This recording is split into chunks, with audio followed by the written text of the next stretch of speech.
Buenas noches a todos, queridos amigos. Espero se encuentren muy bien. Hoy, domingo 7 de febrero del 2021, los diarios de la República Argentina publicaban la noticia de que en el día de ayer, en la tarde, a partir de las 18:40 concretamente, en el sur de la Argentina, en la ciudad de Ushuaia, había sido celebrado en la parroquia Nuestra Señora de la Merced una suerte de parodia del matrimonio católico entre una mujer trans, como la llaman ahora, un transexual, un hombre transexual, que había recibido la bendición del párroco de esa parroquia, el padre Fabián Colmán, la bendición para su unión con otro hombre. Los diarios lo publicaban como un hito histórico porque es la primera vez que una pareja de este tipo recibe una bendición, como decíamos, en una suerte de parodia gravísima, blasfema, del rito católico del matrimonio en una iglesia y oficiada por un sacerdote católico. El obispo del lugar emitió un comunicado diciendo de que él no estaba al tanto, de que él no había autorizado esa celebración y diciendo de que había apercibido convenientemente al sacerdote en cuestión. Lamentablemente este tipo de noticias no son una novedad en el último tiempo. Hace también pocos días el periodista John Henry Wester del canal de YouTube Life Site News mostraba pruebas a la mano que más de 10 obispos americanos estadounidenses apoyan abiertamente el movimiento gay, el movimiento homosexual. Hace pocos días también nos enviaban unos videos cortos con aires simpáticos, queriendo ser graciosos, de un tal Brother Luis, alguien que se presenta con un hábito franciscano, no sabemos si es religioso efectivamente o no, con hábito franciscano, en el cual en estos videitos en TikTok, en su canal de TikTok, hace abiertamente apología de las uniones homosexuales, de lo que se llama la cultura gay.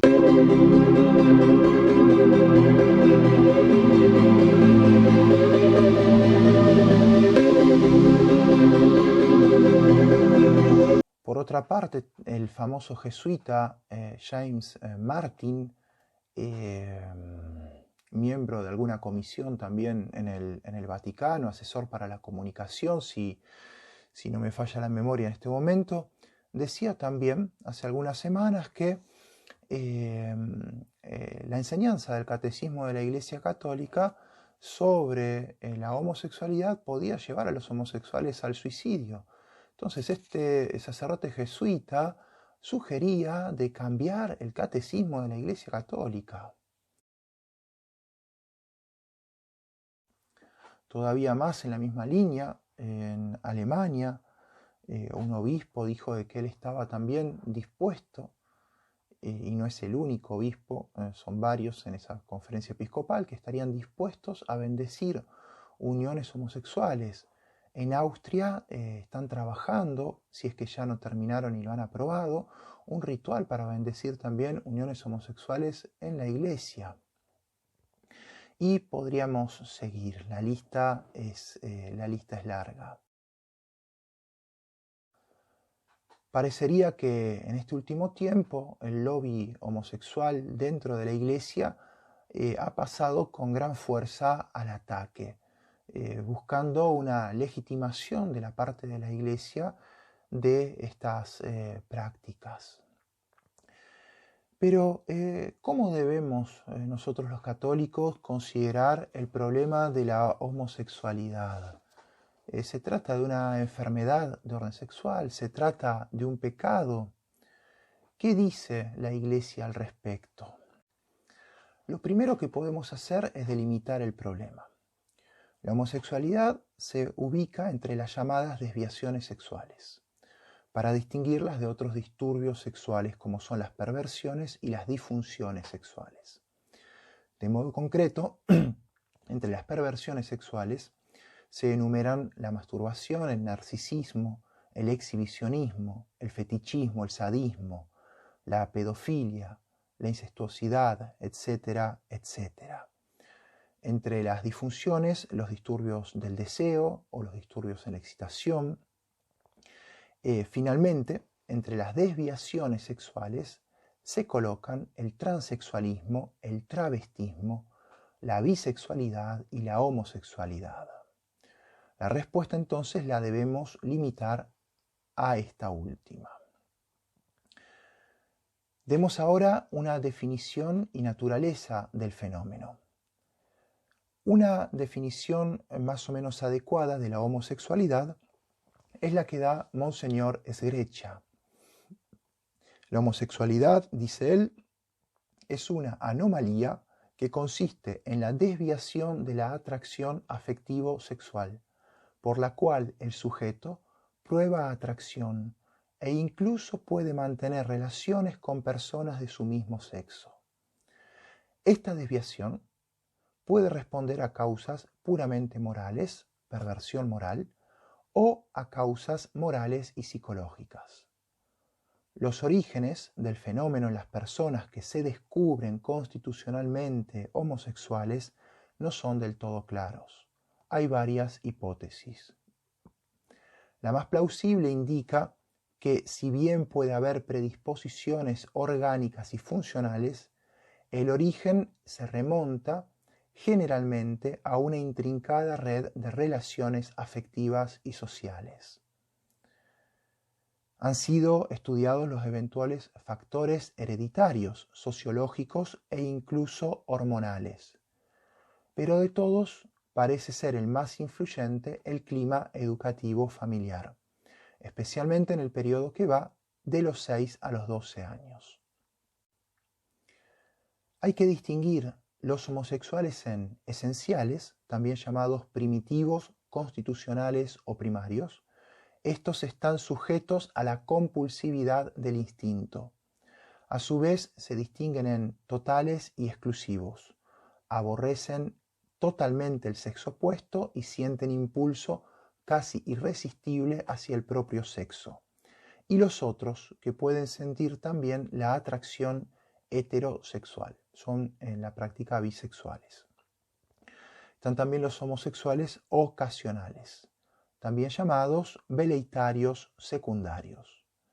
Buscan el propio sexo por motivaciones más superficiales, como aventura, dinero o falta de pareja de otro sexo, pero conservan las tendencias heterosexuales. En todos hay que distinguir la tendencia hacia el propio sexo y el acto homosexual, ya sea el deseo o pensamiento consentidos o el acto externo sexual. Tercer punto, ¿cuál es la valoración moral de la homosexualidad? Hay que hacer un juicio diverso sobre la tendencia o inclinación y sobre el acto. El acto homosexual. Por acto homosexual entendemos no solo los actos sexuales externamente consumados, sino también los actos de deseo y pensamiento plenamente consentidos. Estos son intrínsecamente desordenados, es decir, malos por su mismo objeto, ex obiecto. Lo enseña la Sagrada Escritura, lo enseña el Magisterio y lo enseña también la razón natural. Algunos textos de la Sagrada Escritura. Por ejemplo, el libro del Levítico, capítulo 18, versículo 22. No te acostarás con varón como con mujer. Es abominación. Levítico 20, versículo 13. Si alguien se acuesta con varón como se hace con mujer, ambos han cometido abominación. Morirán sin remedio, su sangre caerá sobre ellos. Romanos, carta de San Pablo a los Romanos, capítulo 1, versículo 27. Igualmente los hombres, abandonando el uso natural de la mujer, se abrazaron en deseos los unos por los otros, cometiendo la infamia de hombre con hombre, recibiendo en sí mismo el pago merecido de su extravío. 1 Corintios 6, 9 al 10. No os engañéis, ni los impuros, ni los afeminados, ni los homosexuales heredarán el reino de Dios. También el magisterio enseña esto. Hay varios documentos que tienen especial importancia. La declaración persona humana. Según el orden moral objetivo, las relaciones homosexuales son actos privados de su regla esencial e indispensable. En la Sagrada Escritura están condenados como graves depravaciones e incluso presentados como la triste consecuencia de una repulsa de Dios. Carta a los Romanos, capítulo 1, 24 al 27. Este juicio de la Escritura no permite concluir que todos los que padecen de esta anomalía son del todo responsables, personalmente, de sus manifestaciones, pero atestigua que los actos homosexuales son intrínsecamente desordenados y que no pueden recibir aprobación en ningún caso. El Catecismo de la Iglesia Católica enseña lo mismo. Leo. La homosexualidad designa las relaciones entre hombres o mujeres que experimentan una atracción sexual exclusiva o predominante hacia personas del mismo sexo. Reviste formas muy variadas a través de los siglos y las culturas. Su origen psíquico permanece en gran medida inexplicado. Apoyándose en la Escritura sagrada, que los presenta como depravaciones graves, la tradición ha declarado siempre que los actos homosexuales son intrínsecamente desordenados, son contrarios a la ley natural, a la ley de Dios, cierran el acto sexual al don de la vida, no proceden de una verdadera complementariedad afectiva y sexual, no pueden recibir aprobación en ningún caso. Tenemos también la carta a los obispos de la Iglesia Católica sobre la atención pastoral a las personas homosexuales, que repite el texto de la Declaración Persona Humana que hemos ya citado. Tenemos también el texto del Pontificio Consejo para la Familia, Sexualidad Humana, Verdad y Significado. ¿Qué dice la razón? ¿Cuáles son los motivos que podemos encontrar justamente que sostienen esta enseñanza de la Escritura y del Magisterio? La razón tanto filosófica como teológica muestra la ilicitud de estos actos, en cuanto, primero, porque están absolutamente desposeídos de la finalidad procreativa, que es propia del acto sexual humano, y la cual no puede ser excluida voluntariamente. En segundo lugar, niegan la complementariedad entre el varón y la mujer, la cual está inscrita en la misma naturaleza.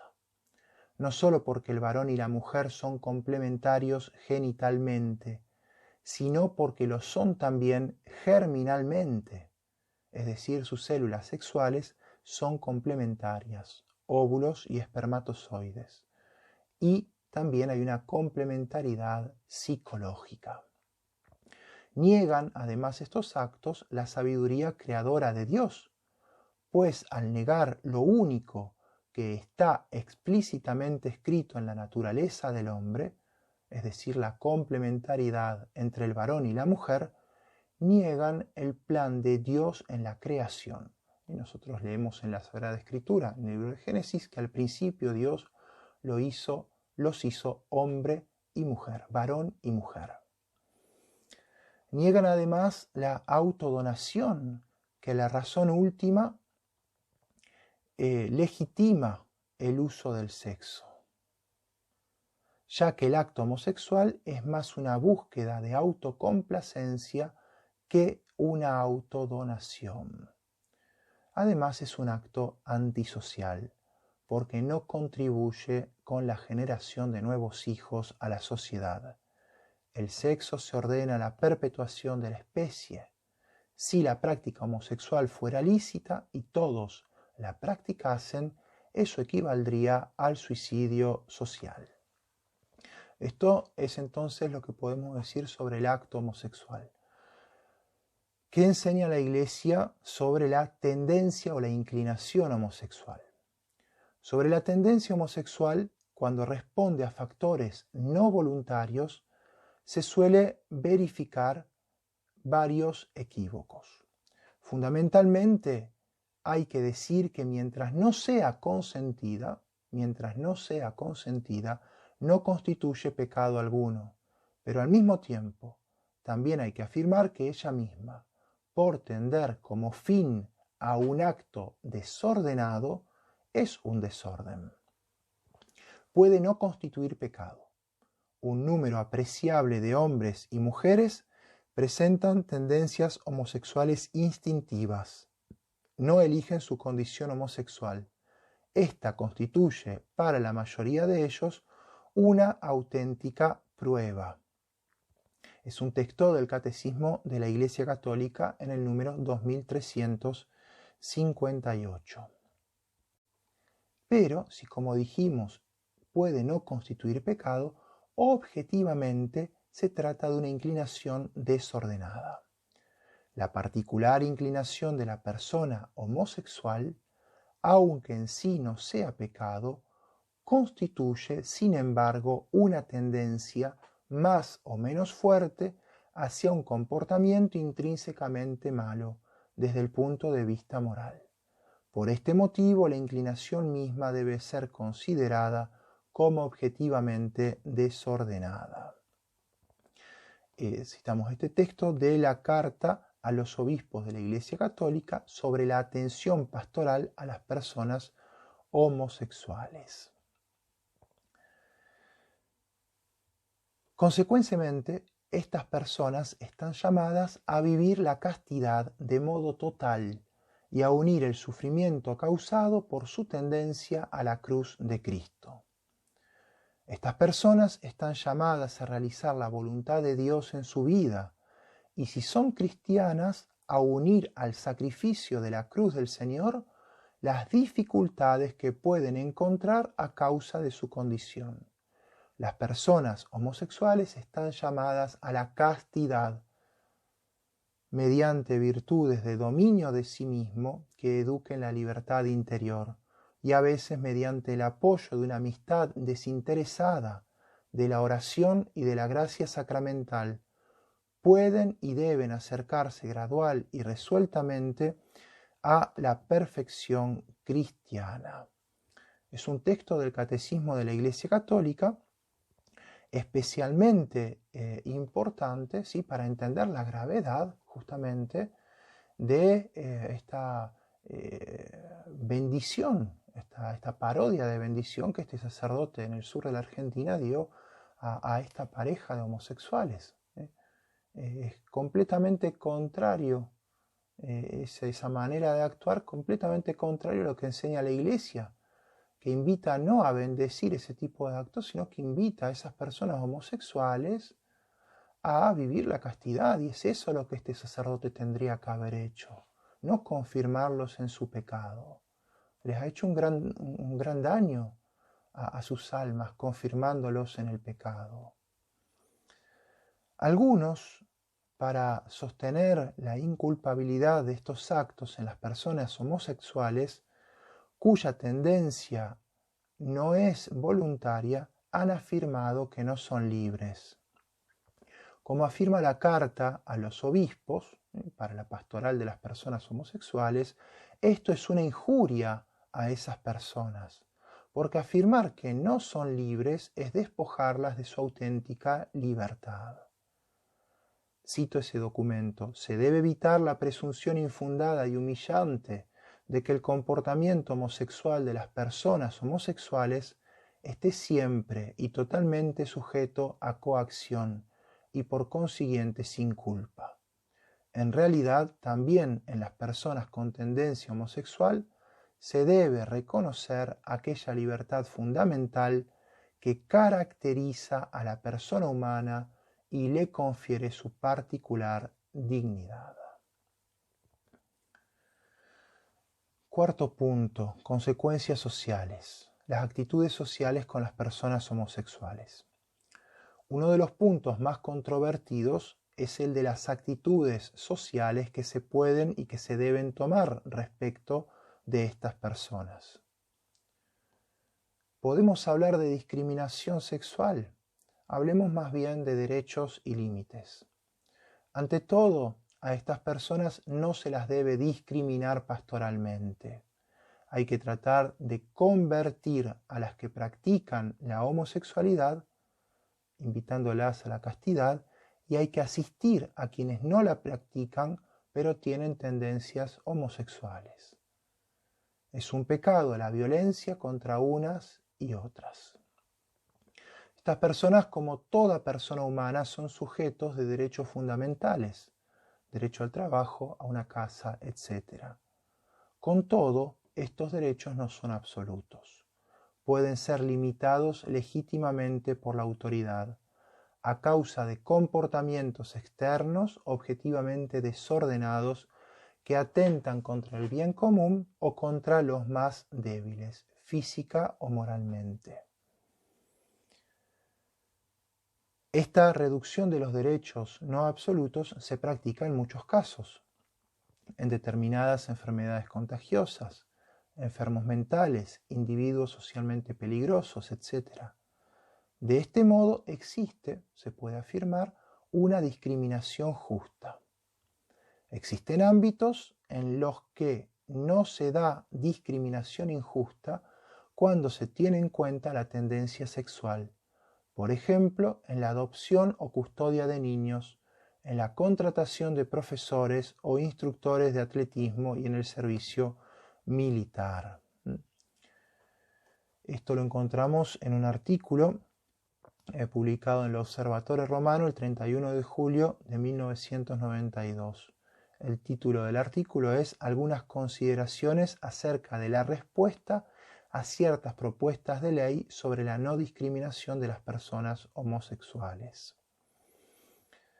Además, la discriminación verdadera, es decir, la que afectaría a una persona con tendencias homosexuales que quiere vivir castamente, es casi nula, porque por regla general, la mayoría de las personas homosexuales que procura llevar una vida casta no da a conocer públicamente su tendencia homosexual. En consecuencia, el problema de la discriminación en términos de empleo, casa, etc., normalmente no se plantea para estas personas. Por el contrario, los homosexuales que declaran su homosexualidad son casi siempre personas que consideran su comportamiento o su estilo de vida homosexual como indiferente o sin más bueno, y por eso digno de aprobación pública.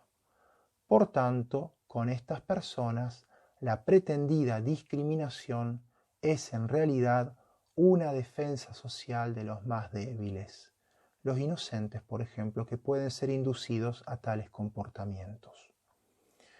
Estos normalmente usan el eslogan de la discriminación sexual como un arma política para manipular la sociedad y la misma Iglesia. Es lo que vemos ahora. Y el objetivo último no apunta a encontrar un lugar en la sociedad viviendo castamente, sino explícitamente a lograr la aprobación de sus comportamientos homosexuales, como es el caso del reconocimiento jurídico social.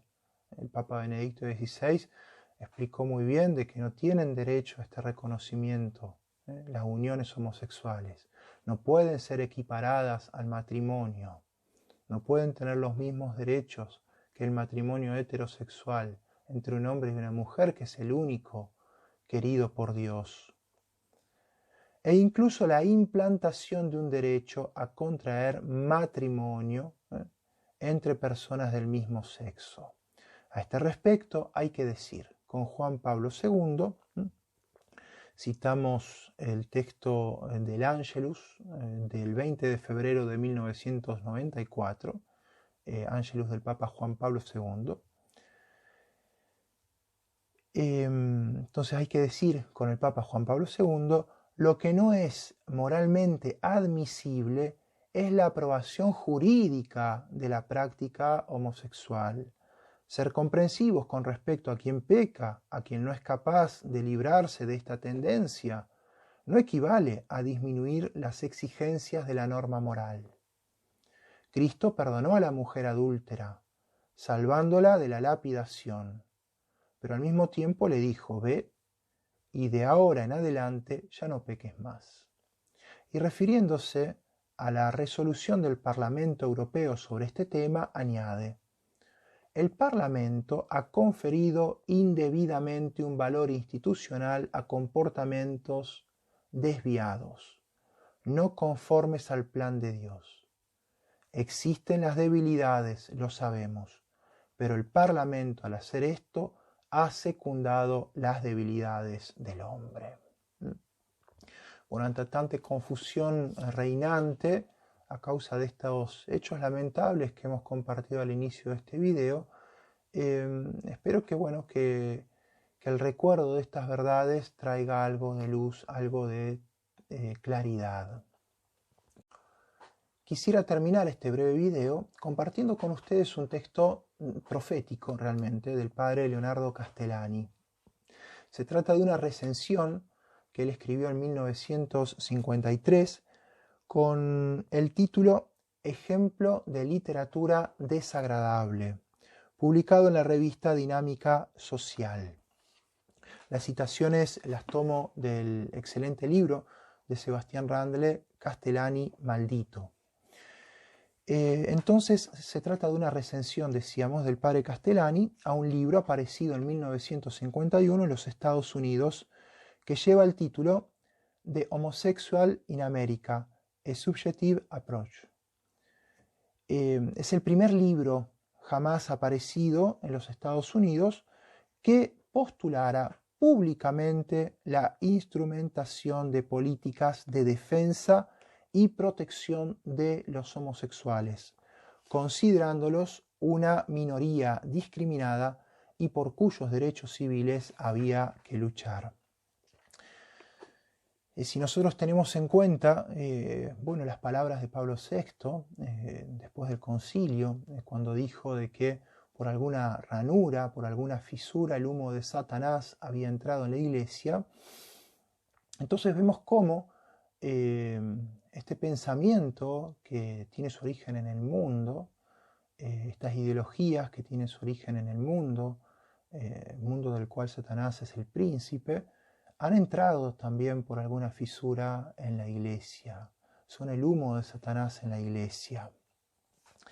El padre Castellani en 1953 entonces decía en este texto profético: este señor, el autor de este libro, este señor del hemisferio norte, que se cubre con un seudónimo, defiende el vicio contra natura, se ufana de él y reclama para él la igualdad.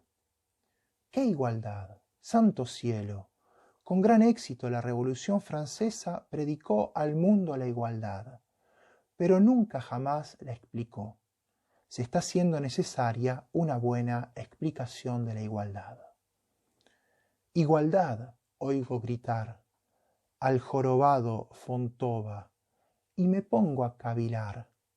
¿Querrá verse sin joroba o nos querrá jorobar? Jorobar nos quiere este buen señor. Como estudio psicológico, continúa el padre Castellani, que es como lo vendieron, el libro es desvaído y opaco, prácticamente nulo. El hombre no ve claro, ni siquiera en sí mismo, y se contradice no pocas veces. Está dominado por el sentimiento, por la lástima y por el orgullo de sí mismo, y con la inteligencia prácticamente embebida en esa melaza sensiblera y pútreda. Como documento psicológico sí sirve, indirectamente.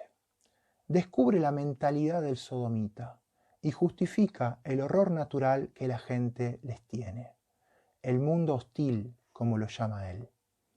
En cuanto a los sodomitas, no los llama con su antiguo nombre, sino con el sorprendente término de gays, alegres. Si se examina el fondo del brumoso pensamiento del autor, lo que pide en puridad es privilegios para lo sexual de géneros, por el hecho de serlos, y nada menos. Efectivamente, exige una imposible igualdad jurídica y social que no es actuable sin embromar a todos los demás, como un jorobado que pidiera jorobadificasen a todos los derechos para que él no fuera desigual.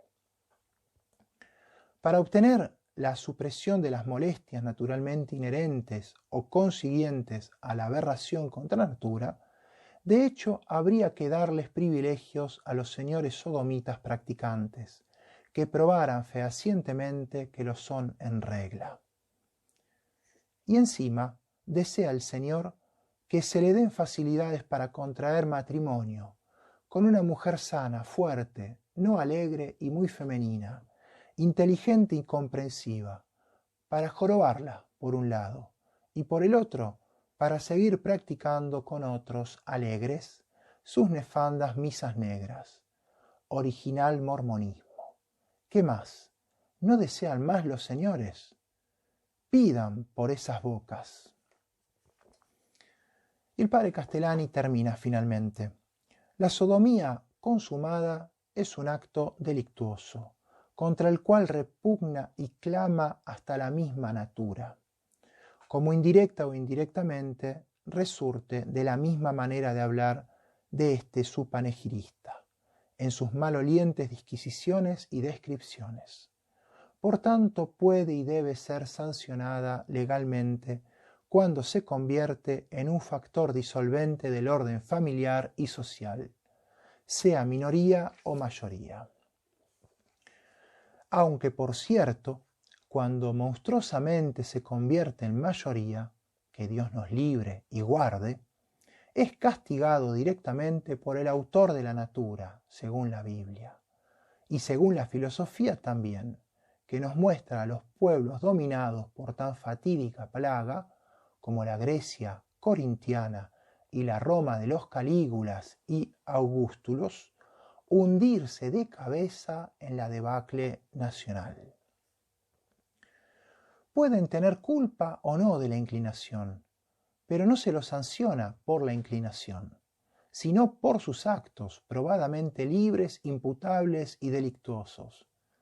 Si nacieron con esa inclinación sin culpa propia, su deber es ocultarla, resistir a ella y aguantarse, como si hubiesen nacido sádicos o pirómanos, como nuestro deber de todos es resistir a todas las tentaciones que sean naturales o innaturales. A todos se nos exige que seamos sexualmente correctos, nos cueste o no nos cueste. Y que a ellos les cueste más que a nosotros es un cuento chino. Ahora, que si comienzan ellos alegremente a poner como principio primero de la ética que el hombre ha nacido para gozar, como lo hace el autor en la página 37, y después no para de proclamarlo hasta la página 361, entonces no nos entendemos más, y nosotros vamos muertos, porque esto no es un sofisma, sino un absurdo ético que no ha defendido así en absoluto ninguna ética, ni la de los cirenaicos. Para poder abdicar de ese desdichado pseudo principio de vivir para gozar, y para poder luchar con éxito contra esa desdichada pseudo inclinación, no hay otra cosa que la religión. Como admite también nuestro honesto Donald Wester Corey, la sodomía no es un problema jurídico y psicoanalítico, sino primordialmente moral y religioso. Sin lo religioso es insoluble y hasta ininteligible, si me apuran. ¿Y qué dice la religión de la sodomía? El nombre que le da ya lo dice.